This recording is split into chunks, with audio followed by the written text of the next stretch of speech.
Okay. देखिए, आज का जो टॉपिक है अपना इंडियन इकोनॉमिक्स डेवलपमेंट का जो टॉपिक है, फर्स्ट चैप्टर है Indian economy on the eve of independence. तो ये स्टार्ट करने जा रहे हैं। सबसे पहले अगर अपन बात करें कि जो हमारी जो इंडियन इकोनॉमी है वो इंडिपेंडेंस से पहले क्या सिचुएशन में थी, क्या पहले सिस्टम चलता था, क्या रूल्स एंड रेगुलेशंस पहले होते थे, और इंडियन इकोनॉमी में क्या चेंजेस आए हैं इंडिपेंडेंस के बाद, हम इन सबको पढ़ के चलेंगे फर्स्ट चैप्टर के अंदर। तो पहला टॉपिक अपने पास है इसमें colonial rule. It refers to a system between two countries under which one country being the ruler and another being the colony and the ruling country determines the economic policies of the colony. इसका मतलब ये colonial rule चलता था पहले independence से पहले। जैसे British जो थे, ब्रिटेन जो था वो हमारे यहाँ का रूलर था और इंडिया जो थी वो उनकी कॉलोनी थी। तो जितने भी रूल्स एंड रेगुलेशन बनते थे वो सारे बनते थे ब्रिटेन में, जो रूलर बनाता था, और वो रूल्स एंड रेगुलेशन फॉलो किए जाते थे इंडिया में। तो उस समय इंडिया को ब्रिटिश इंडिया ही कहा जाता था। In India the colonial rules stage for around 200 years, और करीब करीब 200 साल तक वो रूल रहा हमारे यहाँ, जो कि 1757 से 1947 तक रहा, करीब करीब 190 ईयर्स या 200 ईयर्स के आसपास। Under which the Britishers exploited the Indian country and form the economic policies in India. तो वो क्या करते थे, इंडियन इकोनॉमी को फुल एक्सप्लॉइट करते थे, ठीक है, और वो ही हमारी इंडिया के लिए पॉलिसीज बनाते थे। Stagnant economy, stagnant economy refers to the economy which is struck और very low at its path of development. और जो वो इकोनॉमी थी वो एक तरीके से इतना स्लो था कि वो 200 ईयर के हिसाब से उसको डेवलपमेंट नहीं कहा जा सकता। तो इंडियन इकोनॉमी के क्या क्या फीचर रहे हैं कॉलोनियल रूल से पहले? Agriculture was the main source of employment. ये हम सब जानते हैं कि इंडिया में सबसे मेन सोर्स क्या रहा है, पहले से एग्रीकल्चर रहा है। And the livelihood for the people of our country. Around 85% economy derived their livelihood directly और इनडायरेक्टली फ्रॉम द एग्रीकल्चर। अगर हम बात करें तो हमारे यहाँ पर जो एग्रीकल्चर पे जो डिपेंड पॉपुलेशन है वो 85% है। The farmers raised only those crops which he needed for his own use. जो फार्मर्स थे वो जितना भी क्रॉप प्रोड्यूस करते थे वो केवल और केवल अपने यूज के लिए प्रोड्यूस करते थे। And share the same with the village artisans with supplied him with simple manufacture that he needed for his domestic consumption. India was famous for its handicraft industries all over the globe. सबसे पहले अगर बात की जाए तो India सबसे ज्यादा अगर फेमस रहा है तो वो हैंडीक्राफ्ट के लिए रहा है। जो भी आइटम हाथों से बनाए जाते हैं इंडिया के, वो सबसे फेमस रहे हैं। Indian was an independent, self reliant and prosperous economy. तो उस समय अगर अपन कॉलोनियल रूल से पहले की बात करें तो सबसे शानदार इकोनॉमी इंडिया की रही है। It was a reference to the wealth and economic prosperity of India. तो अगर हम बात करें सबसे पहले एग्रीकल्चर सेक्टर की, तो एग्रीकल्चर सेक्टर का क्या रोल था इंडिपेंडेंस से पहले, ठीक है। तो agricultural sector at the eve of the independence, तो मेन कैरेक्टरिस्टिक्स क्या क्या है एग्रीकल्चरल सेक्टर के? सबसे पहले जो उस समय चलता था वो चलता था zamindari system, land tenure system. Under this system ownership rights of the land was transferred from farmers to the zamindar. जितनी भी जमीन हुआ करती थी, एग्रीकल्चरल लैंड हुआ करता था फार्मर का, उसकी पूरी की पूरी ओनरशिप किसको दे दी जाती थी? जमींदार को दे दी जाती थी। जमींदार were the nominal head of the land who collects the revenue from the farmer. और फार्मर जो भी क्रॉप प्रोड्यूस करेगा, जितना भी प्रोडक्शन करेगा, उस पर वो जस्ट लाइक टैक्स लेगा, जिसे हम लगान के नाम से जानते हैं। And deposit it to the colonial government, और वो जो कॉलोनियल गवर्नमेंट जो ब्रिटिश गवर्नमेंट है उनमें वहां पे क्या करेगा, वो उनके ट्रेजरी में डिपॉजिट करेगा। The zamindars collects lagan from the farmers regardless to the economic condition of the cultivators. The zamindar and the colonial government took no initiative to improve or to strengthen the condition of the agriculture. बस उनको जो main motive होता था, जितना भी production हो उस पे हमें टैक्स लेना है, लगान लेना है, लेकिन कभी उन्होंने टेक्नोलॉजी पे बात नहीं की, कभी उन्होंने इस बात पे गौर नहीं दिया कि एग्रीकल्चर की कंडीशन को मजबूत किया जाए, उनको और ज़्यादा स्ट्रेंथ दी जाए। ठीक है। और फिर उन्होंने किया commercialization of agriculture. It refers to the production of crop for sale rather than for self consumption. अब उन्होंने ये कहा कि आप सेल्फ कंजम्पशन के लिए प्रोडक्शन तो करते हो, लेकिन अब इस क्रॉप को आपको सेल भी करना है, या यूं कहा जाए कि जो सेल्फ कंजम्पशन क्रॉप्स होती है, जस्ट लाइक वीट होता है, ग्राम होता है, इन सबको तो करो बंद, राइस वगैरह इनको तो करो बंद, और उस प्रोडक्ट का एग्रीकल्चर करो जो सबसे ज्यादा मनी मेकिंग है, जिसका कॉमर्शलाइजेशन बहुत इजीली किया जा सकता है।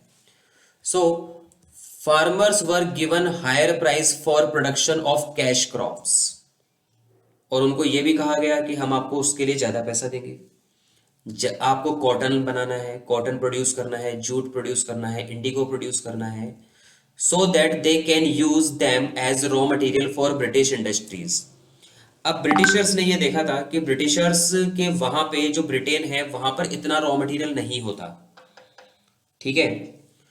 तो उन्होंने ये देखा कि इंडिया जो है वो सबसे बेस्ट कंट्री है रॉ मटेरियल के लिए, तो उन्होंने यहाँ पर जो कॉमर्शियल क्रॉप्स है उनको प्रोड्यूस करना स्टार्ट किया, और वो सारा का सारा रॉ मटेरियल ब्रिटेन में क्या करते थे, वो एक्सपोर्ट करते थे। High level of prices force to the farmers to produce cash crop rather than food crops. और फार्मर्स को भी क्या चाहिए, फार्मर्स को भी लगता था ठीक है इसके लिए ज्यादा पैसा मिलेगा तो हमें कैश क्रॉप्स को ज्यादा क्या करना चाहिए, प्रोड्यूस करना चाहिए, फूड क्रॉप्स को नहीं करना चाहिए। तो इससे क्या हुआ, low level of productivity. Productivity refers to the output per hectare of land. एक जमीन के जो पर हेक्टेयर होता है उस पर जितना प्रोडक्शन होता है उसे बोलते हैं प्रोडक्टिविटी। जैसे एक हेक्टेयर में मान लीजिए कि राइस अपने अगर अपन उसमें प्रोड्यूस करते हैं तो मान लो वहां पे 100 क्विंटल होता है, और दूसरी जमीन पर मान लीजिए 150 क्विंटल होता है, तो सेकंड वाला जो लैंड है उसकी प्रोडक्टिविटी ज्यादा है। During the colonial period, the productivity of Indian agriculture was very low. और ये प्रोडक्टिविटी काफी कम थी क्योंकि ना ही कोई टेक्नोलॉजी को इम्प्रूव किया गया, ना ही उसको स्ट्रेंथ दी गई। रीजन इसके पीछे लैक ऑफ इरिगेशन फैसिलिटीज। जो इरिगेशन है, पानी हमें चाहिए क्रॉप्स वगैरह के लिए, उसकी कोई फैसिलिटी नहीं है। लो लेवल ऑफ टेक्नोलॉजी, टेक्नोलॉजी में कोई इम्प्रूवमेंट नहीं है, और नेग्लिजिबल यूज ऑफ फर्टिलाइजर्स, और फर्टिलाइजर्स का भी ज्यादा यूज नहीं किया गया। High degree of uncertainty. अब हमारे इंडिया का जो एक तरीके से वेदर है वही सबसे ज्यादा अनसर्टेन है। During colonial period the main source of irrigation was rainfall, which results in high level of uncertainty. कभी होगा तो बहुत अच्छा रेनफॉल हो जाएगा, कभी नहीं होगा। That is good rainfall implied good output. अच्छा रेनफॉल हुआ, अच्छी क्वांटिटी में हुआ तो आउटपुट बहुत अच्छा होगा, whereas poor rainfall will result in low level of output. ये सारी बात है इंडस्ट्रीज की। इंडस्ट्रीज के बाद अगर हम बात एग्रीकल्चर की, एग्रीकल्चर के बाद अगर हम बात करेंगे इंडस्ट्रीज की, तो industrial sectors on the eve of independence. अब इंडस्ट्रीज में क्या किया गया, इंडस्ट्रीज में हमारे यहाँ पर सबसे मेन सोर्स जो था वो हैंडीक्राफ्ट था, और इन्होंने उस हैंडीक्राफ्ट को ही बिल्कुल एक तरीके से खत्म कर दिया था। Decline of handicraft industries. During colonial rule, the Britishers systematically destroy the Indian handicraft industries and forced the people to indulge into agriculture sector, क्योंकि सबसे ज्यादा बेनिफिट ब्रिटिशर्स को एग्रीकल्चर में था। वो चाहते ही नहीं थे कि इंडिया में कोई इंडस्ट्री बने। सारी जो भी इंडस्ट्रीज थी वो ब्रिटेन में थी, वहां पर प्रोडक्शन होगा, यहाँ से रॉ मटेरियल एक्सपोर्ट किया जाएगा ब्रिटेन में, वहां से उस रॉ मटेरियल का फिनिश्ड गुड्स बनाया जाएगा, और उसी फिनिश्ड गुड्स को वापस इंडिया में सेल किया जाएगा हायर प्राइस पे। The basic motive of British rules behind the decentralisation was twofold. Number one, to convert India into the supplier of raw material for the industries of Britain. Industries की जो Britain है उनकी industries के लिए raw material का supplier India बन जाए, और to develop India as a market of British manufactured goods, और जो ब्रिटिशर्स जो भी गुड्स बनाएंगे वो सारा माल इंडिया इंपोर्ट करे, इंडिया यूज करे उसे। Discriminatory tariff policies, free trade और unrestricted entry of British goods. Britain से जो भी गुड्स इंडिया में आएगा उस पर कोई टैरिफ नहीं होगा, कोई रिस्ट्रिक्शन नहीं होगा, कोई भी फर्म, कोई भी सप्लायर ब्रिटेन से इंडिया में माल को सप्लाई कर सकता है। Tariff free export of raw material from India to Britain. India से ब्रिटेन में जब रॉ मटेरियल जाएगा तो उस पर कोई टैक्स नहीं लिया जाएगा, कोई कस्टम ड्यूटी नहीं है, कोई एक्सपोर्ट ड्यूटी नहीं ली जाएगी। Heavy duty was placed on the export of Indian handicraft products, due to which the Indian handicraft industry start losing its pride and place. जो भी इंडियन हैंडीक्राफ्ट प्रोडक्ट्स होगा उसको export या तो किया ही नहीं जाएगा, और अगर एक्सपोर्ट किया जाएगा तो बहुत हैवी ड्यूटी चार्ज की जाएगी।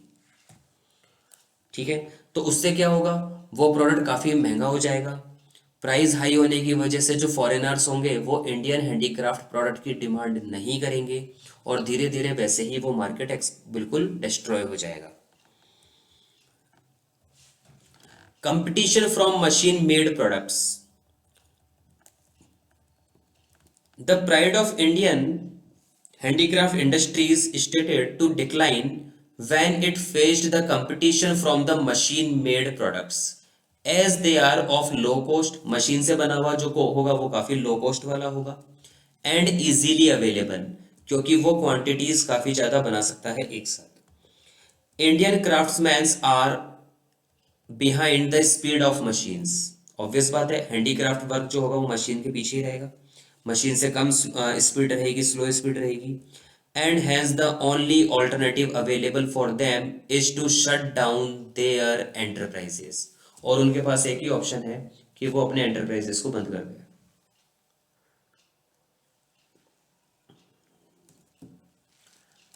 Next is lack of capital goods industries.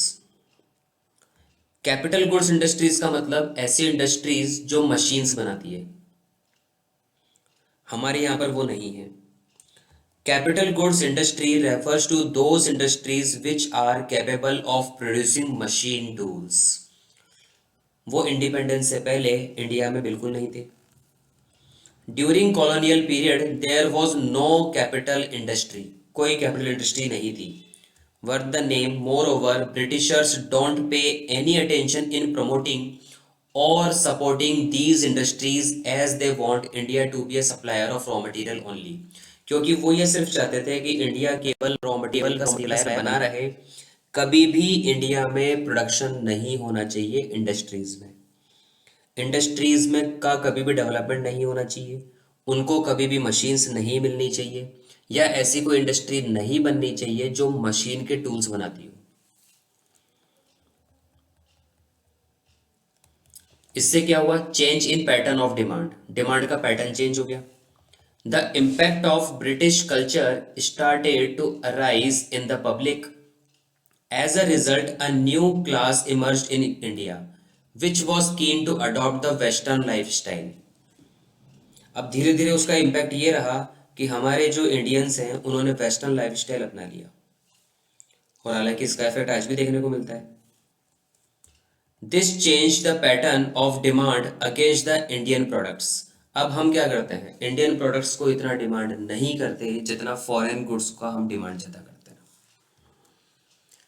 एक इम्पैक्ट क्या है, नेगेटिव इफेक्ट ऑफ रेलवेज।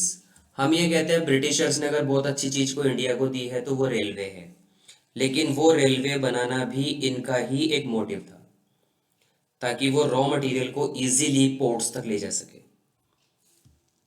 और वो अपने ही मेन पर्पस को फुलफिल कर सके। Although introduction of railways was one of the positive impact of colonial period, but at the time railways proves to be a terror for Indian industries. Britishers use railways for their benefits only.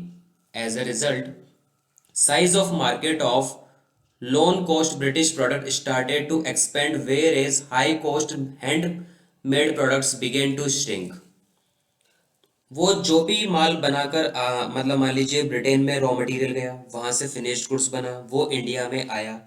अब India में उसको spread तो करना है, तो railway उसके लिए सबसे बेस्ट ऑप्शन है। रेलवे के थ्रू इंडिया के हर एक सिटी में, हर एक स्टेट में क्या कर सकते हैं, उन प्रोडक्ट्स को पहुंचा सकते हैं। ठीक है, ये सारा का सारा जो है वो इंडस्ट्रीज की बात है। इसके बाद फॉरेन ट्रेड पे क्या इम्पैक्ट पड़ा?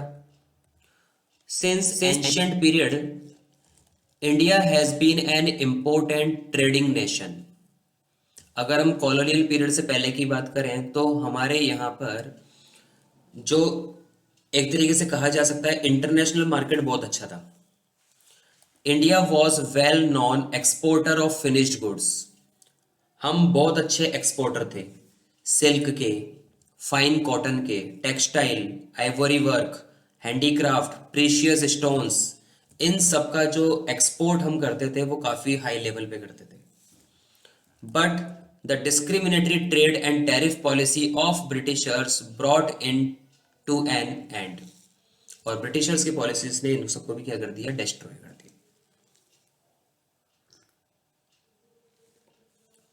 The condition of foreign trade is explained below. Exporter of primary products and importer of finished। हम बात कर चुके हैं, जो भी प्राइमरी प्रोडक्ट्स यानी कि रॉ मटेरियल है उसका तो हमें बना दिया एक्सपोर्टर, और ब्रिटेन में जो भी फिनिश्ड गुड्स बनेगा उसका हमें बना दिया importer. Goods during colonial rule India became the exporter of raw material such as raw silk, cotton, indigo, jute etcetera, which are of low cost, जो काफ़ी सस्ता माल था, रॉ मटेरियल बहुत सस्ता माल वो परचेज करके ले जाते थे। And became the importer of finished goods such as capital goods. अगर कोई कैपिटल गुड्स आएगा वो भी ब्रिटेन से आएगा। वुलन क्लॉथ्स ब्रिटेन से आएंगे, silk clothes and other machine made products वो सब ब्रिटेन से इंडिया में सेल किया जाएगा। Which are of high cost, जिनकी कॉस्ट बहुत हाई होगी। Due to this, the economic condition of our economy started to decline। और हमारी इकोनॉमी बिल्कुल ख़त्म होने पे आ गई, क्योंकि हमारे यहाँ का जितना भी मनी था वो हाई कॉस्ट ब्रिटिश प्रोडक्ट को परचेस करने में जाता था, और वो पूरा पैसा ब्रिटेन जाता था। Monopoly control on trade by the Britishers. अच्छा, इसके लिए उन्होंने अपनी मोनोपोली क्रिएट की। During colonial period of the British government maintained a monopoly control over Indian trade policies. Majority of trade was restricted to Britain. Majority of trade was restricted to Britain, more than half, while the rest was allowed with the some other countries only, such as China, Sri Lanka and Iran, Persia। यानी हमने ये कहा कि more than half 50% से ज्यादा trade जो होगा वो केवल और केवल ब्रिटेन के साथ होगा। उसके बाद जो हिस्सा बचेगा उसके साथ आप चाइना के साथ करो, श्रीलंका, ईरान के साथ करो, लेकिन बाकी अदर कंट्रीज के साथ हम रिस्ट्रिक्ट रहेंगे। Opening of Suez canal. Suez canal का नाम आप सबने सुना होगा। 1869 में ये ओपन की गई थी। इससे जो ब्रिटेन से अफ्रीका को पूरा टर्न करके या पूरा क्रॉस करके इंडिया पहुंचा जाता था, वो करीब करीब 3,500-4,000 किलोमीटर का जो रूट था वो बिल्कुल कम हो गया, और बीच में से एक स्वेज नहर जो है वो क्रॉस हुई। उससे ब्रिटेन और इंडिया का रास्ता काफ़ी इजी हो गया और काफ़ी टाइम सेविंग वाला हो गया। तो इससे क्या हुआ? Provide a direct trade route for ship operating between Britain and India.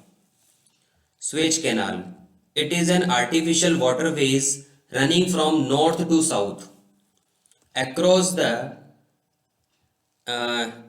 isthmus of Suez Nehar in northeastern Egypt। Egypt area से वो निकलती है। The opening of canal reduced the transportation cost as now there is no need to sail around Africa। अब हमें Africa पूरा cross करके आने की जरूरत नहीं है, हम बीच में से ही क्या करेंगे, स्वेज नहर से डायरेक्ट इंडिया में एंटर करेंगे। टैरिफ फ्री इंपोर्ट, जो भी इंपोर्ट होगा टैरिफ फ्री है।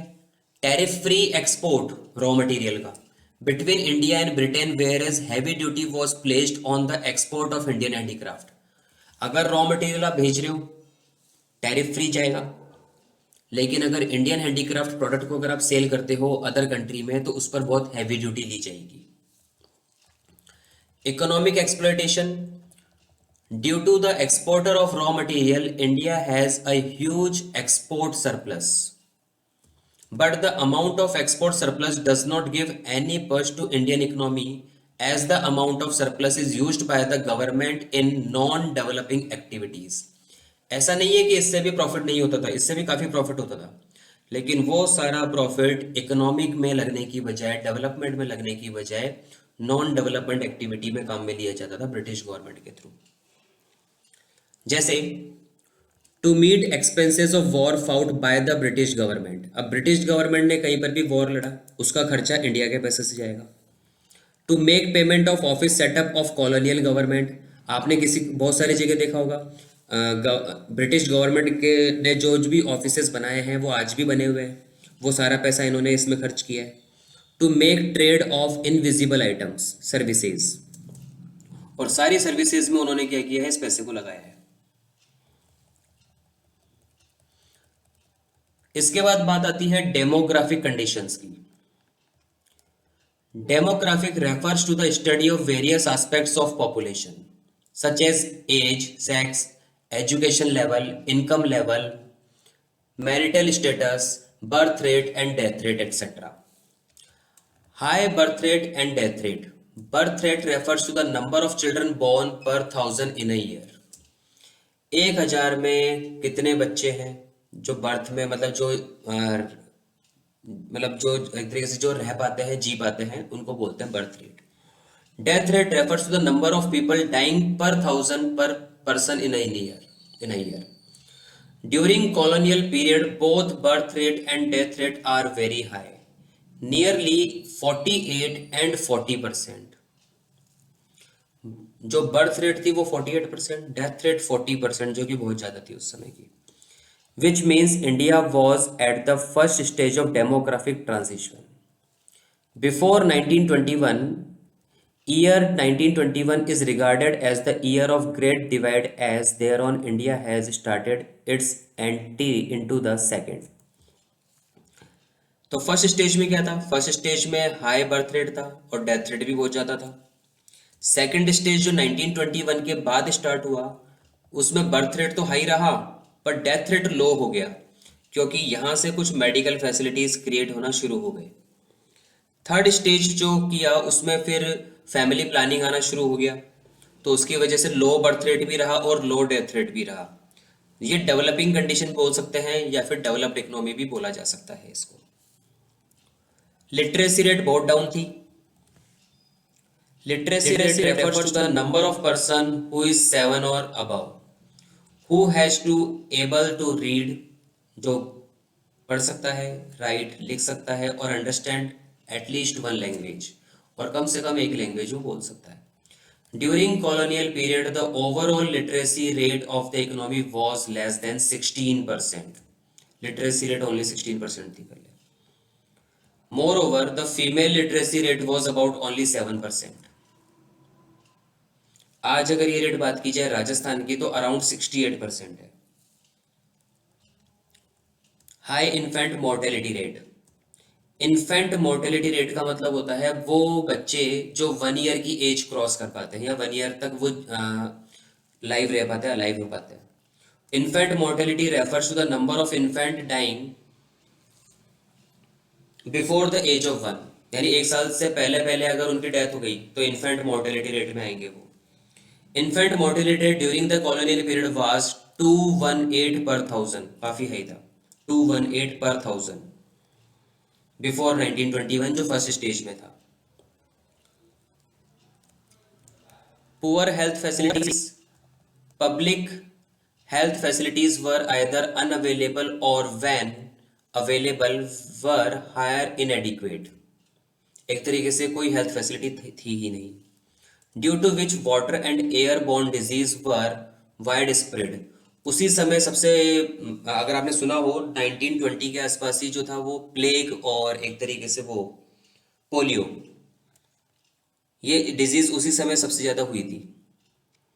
और इस समय जो डिजीज हुई थी पोलियो, इसका जो वैक्सीन बना था वो करीब करीब 1991 के आसपास बना था, करीब करीब 70 ईयर्स के बाद। तो इतना पुअर हेल्थ फैसिलिटीज था। Low life expectancy, it refers to the number of the years for which a person is expected to live. Due to poor health facilities, the life expectancy during colonial period was as low as 32 years only. Whereas per the latest WHO data published in 2018, the current overall life expectancy of India is 68.8 years. अभी जो आज 18 की बात अगर हम करें तो life expectancy 68 years, 69 years चल रहा है अराउंड, और उस समय था only 32 years. High level of poverty, during the colonial period India faced the condition of extensive poverty, per capita consumption was very low. The overall standard of living of common people of India was very low. Income भी नहीं था, कोई employment भी नहीं था, तो इसकी वजह से ओवरऑल जो हमारी इकोनॉमी थी वो बिल्कुल डाउन थी। तो देखो, हम बात कर रहे हैं ऑक्यूपेशनल स्ट्रक्चर की। इसमें ये बात करते हैं कि जो हमारे वर्किंग पर्सन्स होंगे वो डिफरेंट इंडस्ट्रीज में और सेक्टर्स में किस तरीके से लगे हुए हैं, कैसे उनका डिस्ट्रीब्यूशन हुआ है। तो इसका फर्स्ट पॉइंट है predominance of agriculture, as colonial government aims at making India as exporter of raw material.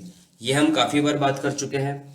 Colonial government, जो ब्रिटिश गवर्नमेंट है, मेन मोटिव क्या है उनका, इंडिया को रॉ मटेरियल का एक्सपोर्टर बनाना। As a result about 72.7% of working population was engaged in agriculture. तो उन्होंने करीब करीब ऑलमोस्ट 3/4 जो हमारी पॉपुलेशन है उसको एग्रीकल्चर में लगा दिया।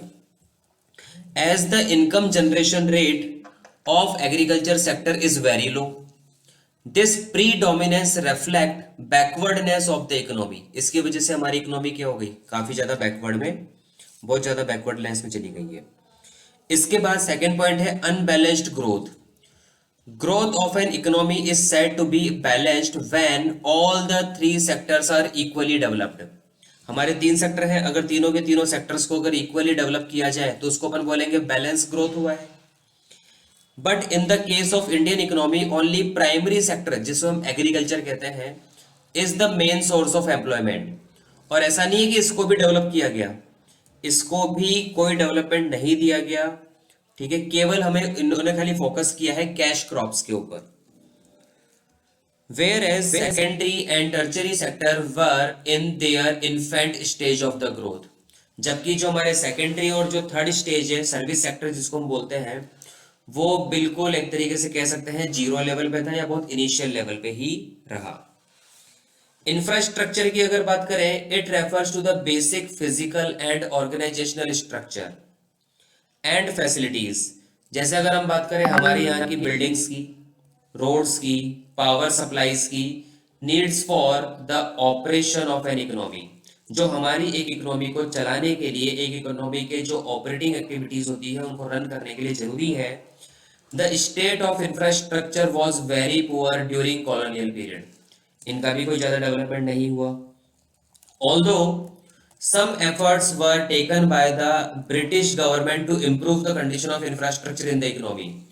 कुछ एक उन्होंने ट्राई किया कि ठीक है इकोनॉमी के लिए कुछ किया जाए, जिसमें रेलवेज है, पोर्ट्स है, पोस्ट एंड टेलीग्राम्स है, रोड्स है, so that it can serve economic benefits to them।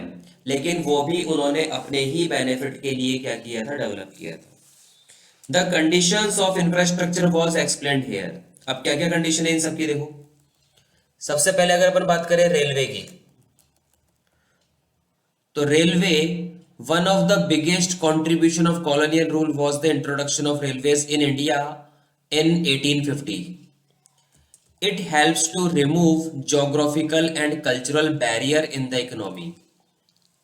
Although the benefit of the railway was mostly restricted to Britishers during colonial period, but it also helped in developing the Indian economy post colonial period. अगर हम आज की बात करें, colonial period के बाद की अगर हम बात करें, ठीक है, तो रेलवेज आज हमारे लिए काफी ज्यादा बेनिफिशियल है, हमारी इकोनॉमी को बहुत ज्यादा स्ट्रांग बनाती है ये।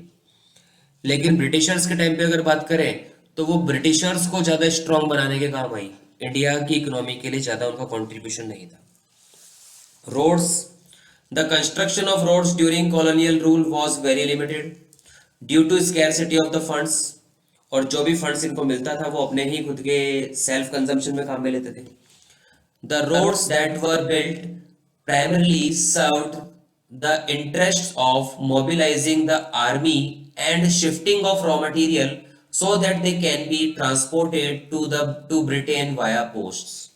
अब रोड भी उन्होंने बनाया तो उसका भी मेन मोटिव क्या था, या तो अपनी आर्मी को ऑल ओवर जैसे इंडिया में उनको फिट करना है, और जो इंडिया से जो भी रॉ मटेरियल मिलेगा उनको पोर्ट्स तक पहुंचाना, फिर वहां से ब्रिटेन पहुंचाना। Air and water transport, the colonial government took various measures for developing the ports and air transport, but the development was far from satisfactory measures of development. थोड़ा बहुत इन्होंने डेवलपमेंट किया है लेकिन हम उसको सेटिस्फैक्टरी नहीं कह सकते थे। देन इसके बाद है communication. During colonial period posts and telegraphs were the most popular means of communication. उस समय अगर हम बात करें तो हम पोस्ट करते थे, टेलीग्राम टेलीग्राफ्स यूज करते थे। The system of electric was introduced at a high cost to serve the purpose of maintaining law and order. लेकिन जो इलेक्ट्रॉनिक मीडियम था, जैसे हम उस समय का टेलीफोन कह सकते हैं, ठीक है, तो वो केवल काम आता था केवल लॉ एंड ऑर्डर के लिए, या केवल उनके गवर्नमेंट के जो मेन वर्क होते हैं केवल उनके लिए। Despite serving a useful public purpose, the postal service remained all through inadequate. लेकिन ये वाली सर्विस भी हम ये नहीं कह सकते कि वो डेवलप्ड कंडीशन में थी। पॉजिटिव कॉन्ट्रीब्यूशंस क्या रहा ब्रिटिश रूल का? As every coin has two sides, जैसे हम कहते हैं कि हर एक बात में पॉजिटिव है तो नेगेटिव भी है। Similarly the colonial rule had some lead some positive impacts on our economy. हमारी इकोनॉमी में कुछ पॉजिटिव इम्पैक्ट भी आए हैं, जैसे रेलवेज। भले रेलवेज उन्होंने अपने पर्पस के लिए बनाया था, लेकिन पोस्ट कॉलोनियल रूल ये इंडिया के लिए सबसे ज्यादा बेनिफिशियल रहा है इकोनॉमी के लिए। The first and the most efficient contribution was the introduction of railways in India. Britishers introduced railways so that they can transport their product and the raw materials easily from one place to another. But in post-colonial period, railways turned out to be the key factor for the economy. हमारी economy के लिए सबसे ज़्यादा जो की factor होता है, important factor होता है, वो एक तरीके से साबित हुआ है। और अगर आज की अगर हम बात करें तो ऑलमोस्ट अब जो इंडिया है वो बुलेट ट्रेन तक जाने वाला है, ठीक है। कॉमर्शलाइजेशन ऑफ एग्रीकल्चर, ये भी उस समय का हम कह सकते हैं एक्सप्लॉयटेशन हो सकता है, लेकिन आज के लिए तो ये इकोनॉमी का बहुत बड़ा पार्ट है। अगर आप कोई भी इकोनॉमिक सर्वे उठा के देखोगे तो एग्रीकल्चर का हिस्सा आपको वहां पे देखने को मिलेगा, जो कि एक तरीके से नंबर 1 या नंबर 2 लेवल पे रहता है। आज भी हमारी इकोनॉमी का जो कंट्रीब्यूशन होता है जीडीपी के अंदर, एग्रीकल्चर का बहुत बड़ा पार्ट है। Under pre-colonial period, farmers grow crops just to sustain themselves and other people of the village. But forced commercialization of agriculture under colonial rule brings new opportunity for farmers in the market. अगर आज हम MSP की बात करते हैं, minimum support price, तो वो इसी की वजह से होता है क्योंकि उस समय वहां पे कॉमर्शलाइजेशन हुआ। तो आज का जो फार्मर है वो बिल्कुल ओपन है, वो अपनी क्रॉप को जिसे चाहे उसे सेल कर सकता है अपने प्राइस पे। Monetary system of exchange, barter system of exchange was no longer effective in the economy. पहले हमारे इंडिया में यही चलता था, barter system, commodity for commodity. Britishers bring a new system of exchange popularly known as monetary system of exchange, यानी कि introduction of money, ये भी कौन लेकर आया? ब्रिटिशर्स लेकर आए। Effective system of administration, the colonial government on India left a legacy of an ancient, efficient system of administration, which serves to be a ready-made for our economic and political planner. अब जैसे अगर आप हमारे अपने India का जो constitution अगर आप पढ़ो, तो हमारे इंडिया का जो कॉन्स्टिट्यूशन है वो बहुत ज़्यादा पार्ट हमने ब्रिटेन से लिया है, जिसमें एडमिनिस्ट्रेशन हो गया, ठीक है, काफ़ी ज़्यादा पार्ट हमने अमेरिका से लिया है, काफ़ी हमने अफ्रीका से भी लिया है, तो काफ़ी सारी कंट्रीज से मिलाकर हमने हमारे कॉन्स्टिट्यूशन को बनाया है। तो अपने यहाँ पर जो भी सुप्रीम कोर्ट है, हाई कोर्ट है, सेक्रेटरीट है, या जितने भी एडमिनिस्ट्रेटिव ब्लॉक्स हैं, वो सब जो है वो ब्रिटेन के पैटर्न पे बने हुए हैं। तो ये एक बहुत अच्छा इफेक्टिव सिस्टम हमें दिया है ब्रिटिशर्स ने। ठीक है, ये कंप्लीट अपना चैप्टर है यहाँ पे।